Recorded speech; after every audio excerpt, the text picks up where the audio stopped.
target is surrounded by other buildings. The airstrike will blow half the village up. We could lose a lot of civilians.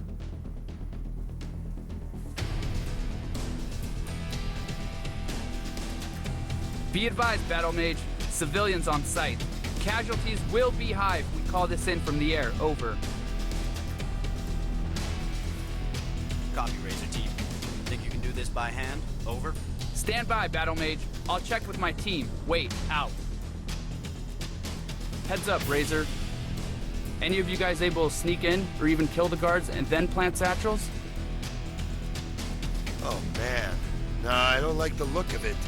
Too risky for us and them.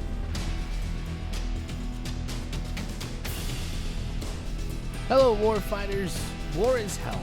It's time for another episode of Arma 3 Recon, where I end up taking a random mission out of the Arma 3 Steam Workshop. I will play it and I will rate it for you. This mission, though, is called Valley of Fire, and as you kind of saw in the introductory cinematic, I'm kind of facing a choice right here. I have to decide whether or not I want to take out the enemy here through an airstrike, which has a high probability of killing some civilians, or if we take this out the old-fashioned way and kind of go in there and blow it up with some explosives. So I'm taking a look at how the enemy is set up. You can see we've got I see movement. Machine gunner, soldiers that are out on patrol. 300 we've meters, got a machine bearing gunner. It kind of 255. looks like inside of the compound, and a couple of guys who are up at the top. Machine gunner, 300 some meters of them west. are armed with military equipment. I've got a visual. Soldier, equipment. 300 meters some, west. Wearing some of their helmets, stuff like that. So I think me and my fire team should be able to take out these guys as long as we're smart.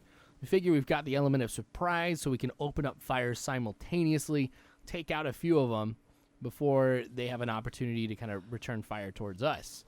That being said, aiming up fire the shot, at will. And here we go. Ready to fire. Target neutralized. All right, taking him down. Gonna try to see if I can get the guy who's inside of the compound here. He's not in the window anymore, so I'm guessing we got him. Wow, we took those three guys out pretty quick. Now, remember, there were some other guys who were on patrol. They're probably where these trees are right in front of me, so it's going to be very difficult to be able to spot them. There's a guy. Machine gunner, Oh, 300 meters, bearing 255. Right in the nick of time. I mean, even though he's about 400 yards out, it's difficult to be able to get a shot on him here. All right, so we're going to make the choice. We're going to go with satchel charge since we were able to take out a good chunk of them. I think we'll definitely be able to move in on these guys and take them out.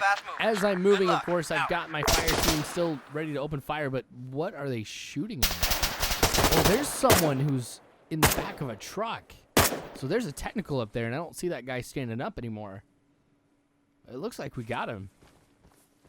That one might have been my kill, too, because I didn't see anybody pop up and saying that they killed him. All right, so we're taking some more fires. We're moving forward. Oh, there is the technical. Now, nobody's on the back, so it really doesn't pose a threat to me unless, of course, he tries to run us over. And by then, I feel like all of us would be able to take him down. But I'm going to just sit here and kind of see what's up. He ended up taking a right off of the road, and again, he is behind those trees as well. See, there he is. I don't know, it might be tough to be able to see him. But my grenadier is taking some shots at him. He ended up going behind that hill, so I'm not going to be able to see him unless he comes up and over. And at that point, he's really going to present himself to all of us. So that would be just a terrible move. I don't know, maybe he's bugging out, but we're going to be aggressive here and kind of push forward. So my plan is going to be for this one is there's somebody behind the truck, and so this kind of works out well with what I'm going to try and do. I'm going to try and machine gunner, 200 meters front. On the left here, and see if I can hit him from a different angle as opposed to just trying to go through the middle of this little village. And if I go along the main road, there's a possibility, because it's like a T intersection, I could be hit from a couple sides. So, there's an enemy. Machine gunner, 200 meters. Not seeing anybody here besides just civilians who are remarkably calm given the situation. Saw one soldier run behind the compound. I'm going to end up going through this building just for cover. Come out on the other side. Oh, that civilian scared me that just ducked out. But my guys are doing a really good job at really taking them out pretty quick. Nobody's been wounded yet. At least from my side. So we're still at like full strength, and we've taken out, I want to say 8 enemy soldiers by now. But this idea to flank left really did not turn out well, since I'm getting pushed back kind of towards the middle. Go! I'll cover! All right, I'm just going to try and go for it here.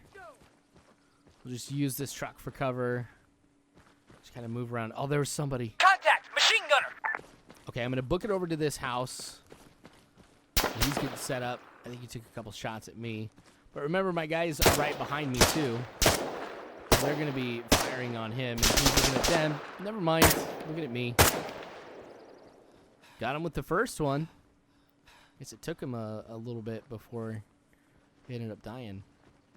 Now, I'm not seeing anybody now. So, of course, I go all this way to end up getting, like, the last kill of all the guys. Fortunately, I got some, though, as we initially opened fire on him. I think there's a civilian on there. Okay. Oh, good thing I played it smart and didn't just rush in there. There is somebody who's just standing in the other direction. Gosh, she dropped after one shot. You know, I'm wondering, because it looked like that these guys were somewhat heavily armed, not that much. You know, I'll be able to take a look at this guy and kind of see. Yeah, he doesn't really have that much armor on. I'm wondering if that's just a common theme among all of them. Because, yeah, some guys weren't wearing helmets. I don't know. Anyway, we took him out pretty well. I'm going to grab the laser designator.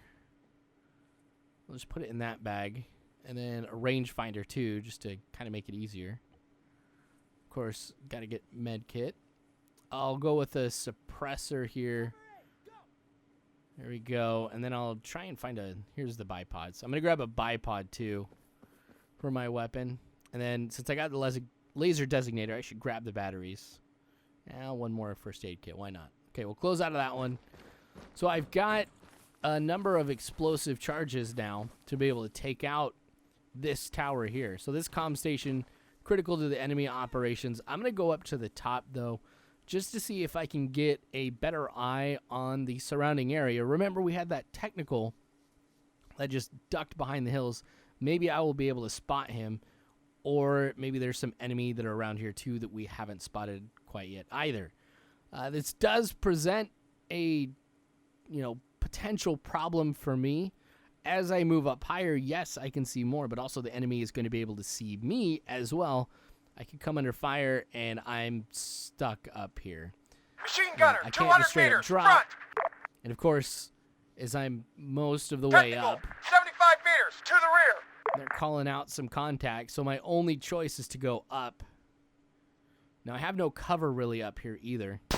Machine gunner, Yep, 200 there's the meters, gunfire. front. Go ahead. Everybody's coming from over here, so this is where I'm guessing that they're at. Though, looking at the map, that's not the case. They're actually coming from right here, this road. Oh, there they are. All right, I'm going to have to get down. Deploy the bipod, which I just got. This is why I got it. Oh, that one was a little behind him, I think. Gosh, these guys. And that one fell, like, right at his feet, too. That guy's coming at me. Should be easy. There we go. Got him. Okay, so I have been putting in a worthwhile effort here. I have been helping out. Nobody, don't see that truck or anything. So I'm going to go ahead and I'm going to lay one explosive charge up here. All of the radio broadcasting antennas are up here. So I figure this would be a good place to be able to set a charge. Now, I had to be very careful as I was selecting what I was going to do. I didn't want to put it on for 40 seconds because I would not be able to get down to the bottom of this within 40 seconds. I'm also going to lay some explosive charges along the base of this, too. Oh, good. Everybody called all clear. Just so I can make sure that we take out all the equipment here. Since I did end up taking 4 explosive charges, that left 1 in the enemy inventory. So since I've placed 1 now, too, I'm going to make sure I go back in there and replenish my supply. Explosive charges are something I definitely like to carry as much as possible. They have such a tremendous amount of uses. You know, you can obviously use it to be able to blow stuff up. You can use it as a mine, you know, clear entrances. There's a lot of good stuff you can do with them, so they do end up coming in handy. All right, so I'll go ahead and move into this building here. We'll go into this box.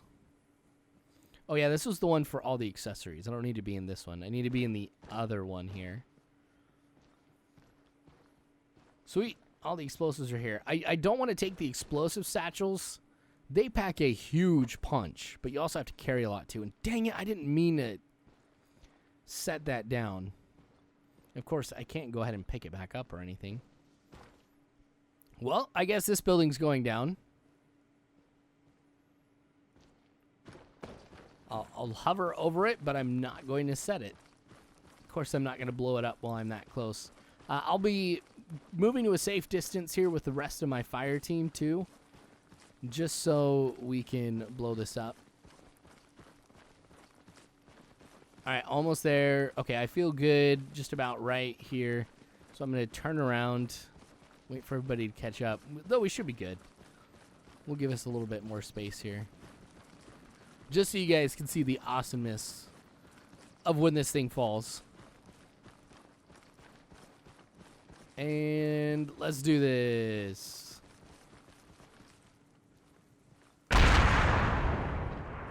Oh, it didn't fall? Comm station is down. Over. Well, anyway, I destroyed the comm station. Copy that, Razor. Now, remember, there was another way I Regroup could have at gone Point about Liquid doing and this. I move could have on to just Madison. gone Over. ahead and called in an airstrike Copy, and Battle taken Mage. them out. Regrouping at Point Liquid. But Out. we did that without killing any civilians, which is not... Wait. No! We did end up killing one.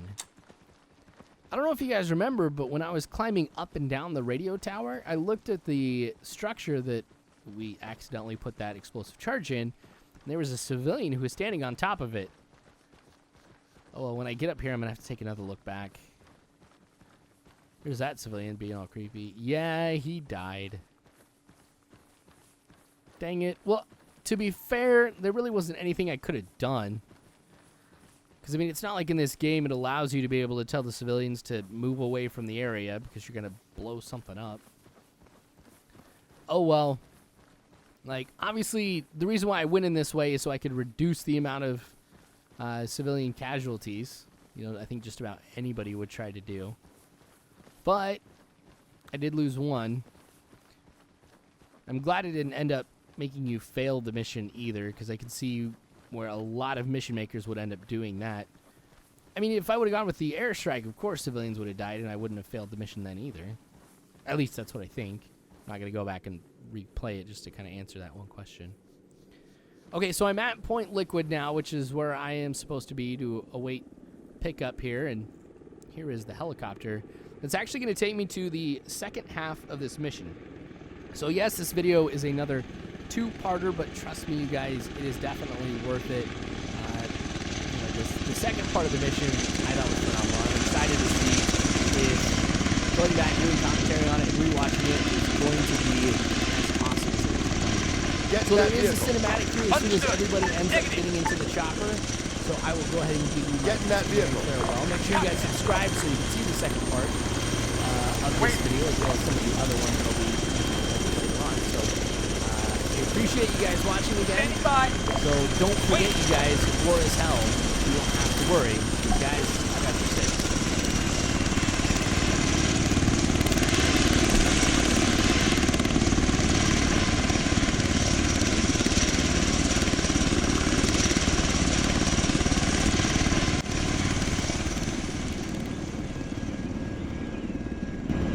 Stallion 2 touching down. Stallion 3 at the LZ. Hitman 2 on the ground, securing perimeter. Hitman 3 on the ground. We got enemy contacts. Opening fire. Over. This is Stallion Lead. Be advised, all Hitman squads inserted. Stallion moving out. Good luck.